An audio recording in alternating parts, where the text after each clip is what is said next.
Hello, so for my speech, I decided to have my sister and my brother-in-law present for it, and their two dogs. Okay, so first, my introduction. Hello, my name is Zane Kogan. I was born and raised in Martinsburg, West Virginia, and I'm a freshman at Shepherd University. Shepherd wasn't my first choice, but I decided to come so I could just be closer to my family.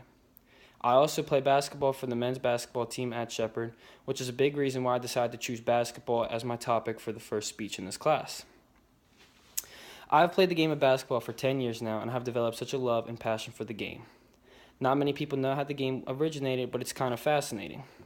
The game was invented by Dr. James Naismith in 1891 in Springfield, Massachusetts.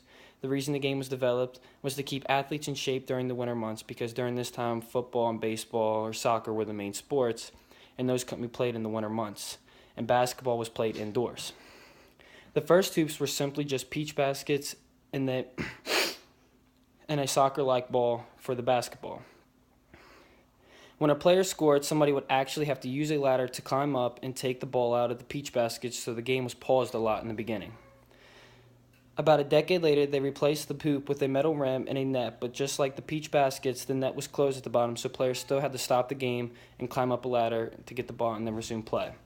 In 1906, the net finally had a hole in it, in the bottoms. And then the basketball league, or ABL for short, was the first league developed. Modern day basketball rims and pro nets were used at this time, but the backboards were smaller still. It wasn't until 1948 when the National Basketball Association, or NBA for short, was developed. After this, the backboard became bigger and the rules were established on the game. Today, rims, hoops, and nets haven't really changed. The biggest change is the breakaway rims developed so that when players dunk, the rim can bend to prevent it or the backboard breaking.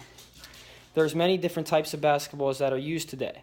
In college, we used the NCAA Wilson, and in the NBA, they used Spaldings. And in high school, we used my personal favorite, the Evolution basketball.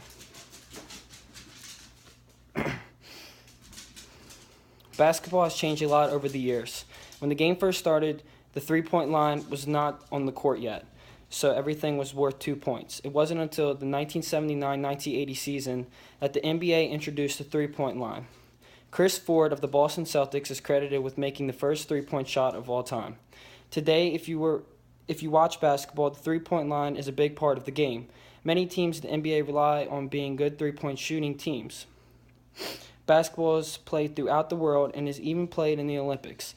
The game was actually placed in the Olympics in 1936 and has remained there since. Basketball has played a big part in so many people's lives.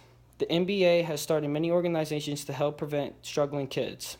An example would be the NBA Cares program. NBA players go and work with youth-serving programs that support education, youth and family development, and health-related causes.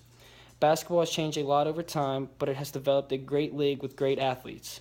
I hope I have given you a better understanding of basketball and maybe even might have convinced you to watch it if you don't. Thank you.